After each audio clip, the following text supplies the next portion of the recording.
വെളിപ്പാട് പുസ്തക പഠനം പാർട്ട് നമ്പർ 52. ദൈവനാമം മഹത്വപ്പെടുമാറാകട്ടെ.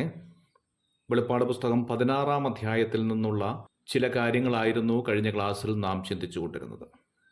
16-ാം അധ്യായത്തിൻ്റെ 13-ാമത്തെ വാക്യത്തിലേക്ക് വരുമ്പോൾ 3 അശുദ്ധാത്മാക്കളെക്കുറിച്ചാണ് വിവരിക്കുന്നത്. 3 അശുദ്ധാത്മാക്കൾ നമുക്ക് നൽകുന്നതായ പാഠം ആരെന്തു പറയുന്നു എന്നതല്ല, ദൈവവചനം എന്തു പറയുന്നു എന്നതിനാണ് പ്രാധാന്യം എന്ന ചിന്തയാണ് ഈ ഭാഗത്തു നിന്ന് നൽകുന്നത്. ആത്മാക്കൾ കഴിവുള്ളവരാണ് എന്ന് തിരുവെഴുത്ത് വായിക്കുമ്പോൾ നമുക്ക് മനസ്സിലാകും. 1 രാജാക്കന്മാരുടെ പുസ്തകം 22-ാം അധ്യായം 1 മുതലുള്ള വേദഭാഗത്ത് ദൈവം അനുവദിച്ചതായ ദുരാത്മാവിൻ്റെ പ്രവർത്തനത്തെക്കുറിച്ച് വിവരിക്കുന്നുണ്ട്. ഒരു ദുരാത്മാവ് 400 പ്രവാചകന്റെ വായിൽ ഭോഷ്കിന്റെ ആത്മാവായി തീർന്നു എന്ന് ഈ ഭാഗത്ത് പഠിക്കുമ്പോൾ മനസ്സിലാക്കാൻ സാധിക്കുന്നുണ്ട്.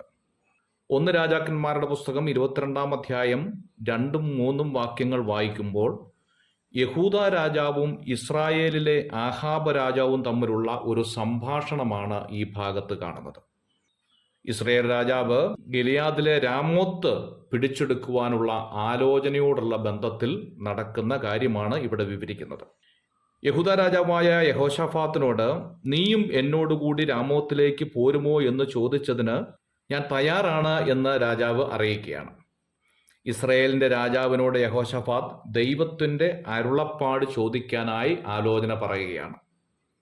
ഏത് കാര്യവും ദൈവത്തിൻ്റെ അരുളപ്പാട് ചോദിച്ച് പരിചയമുള്ളതായിരിക്കുന്ന യഹൂദ രാജാവായ യഹോശാഫാത്ത് ഇസ്രായേൽ രാജാവായ ആഹാബിനോട് ദൈവത്തിൻ്റെ അരുളപ്പാടിനായി ചോദിക്കുമ്പോൾ ആ നാട്ടിലുള്ള ധാരാളം പ്രവാചകന്മാർ ഒരുമിച്ചെഴുന്നേറ്റ് രാമോത്ത് നാം പിടിച്ചടക്കും എന്ന ആലോചന ദൈവത്തിൻ്റെ ആലോചനയായി പറയുന്നതായി കാണുന്നു.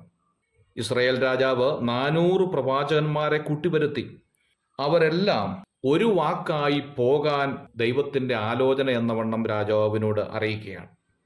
ഇതിനുശേഷം ഇനി ആരെങ്കിലും ഉണ്ടോ എന്ന് രാജാവ് ചോദിക്കുമ്പോൾ ഒരാളുണ്ട്, ഇമ്ളയുടെ മകനായ മിഖായാവ് എന്ന ആലോചന അറിയിക്കുകയാണ്.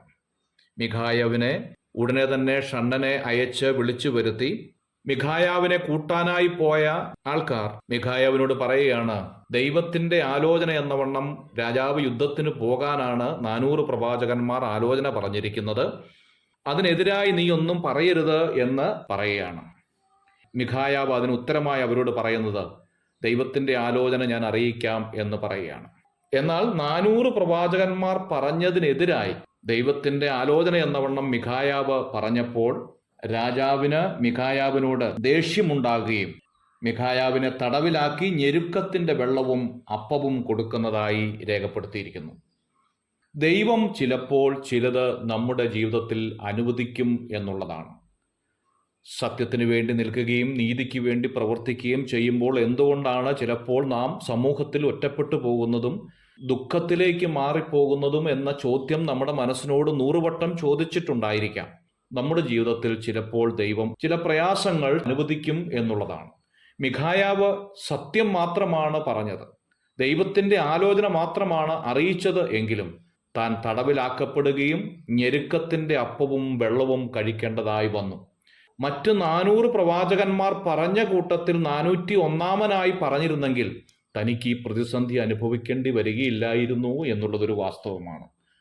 ഒരാത്മാവ് 400 പ്രവാചകന്റെ വായിൽ ഭോഷ്കിന്റെ ആത്മാവിനെ കൊടുക്കുവാൻ കഴിവുണ്ട് എങ്കിൽ ആത്മാവിൻ്റെ ശക്തി എത്ര വലുതാണ് എന്നുള്ളതായിരുന്നു നാം ചിന്തിച്ചു വന്നത്. വെളിപ്പാട് പുസ്തകം 16-ാം അധ്യായത്തിൻ്റെ 13-ാമത്തെ വാക്യത്തിൽ 3 അശുദ്ധാത്മാക്കളെ കുറിച്ചാണ് കാണുന്നത്. ഇത് ദുരാത്മാവാണ് എന്നതിൽ സംശയമില്ല. ഇതുപോലെ രാഷ്ട്രീയ മത നേതാക്കന്മാർ ദുരാത്മാവിൻ്റെ പിടിയിലായി കഴിഞ്ഞാൽ പ്രത്യക്ഷത്തിൽ നല്ല ആത്മാവിൻ്റെ പ്രകടനങ്ങൾ ഉണ്ടാകും, എന്നാൽ പ്രവൃത്തിയിൽ സംസാരത്തിലും ദുരാത്മാവിൻ്റെ പ്രവൃത്തി വെളിപ്പെട്ടു വരികയും ചെയ്യും. ആത്മീയ ലോകത്തിലും ഇതുപോലെ ദുരാത്മാവിൻ്റെ നിയന്ത്രണത്തിലുള്ളവർ ഉണ്ട് എന്നത് നാം ഓർത്തിരിക്കണം. അതിൻ്റെ അർത്ഥം ആരെന്തു പറയുന്നു എന്നുള്ളതല്ല നാം ചിന്തിക്കേണ്ടത്, ദൈവവചനം എന്തു പറയുന്നു എന്നുള്ളതിലായിരിക്കണം പ്രാധാന്യം. കർത്താവ് അതിനായിട്ട് നമ്മെ സഹായിക്കട്ടെ. God bless you.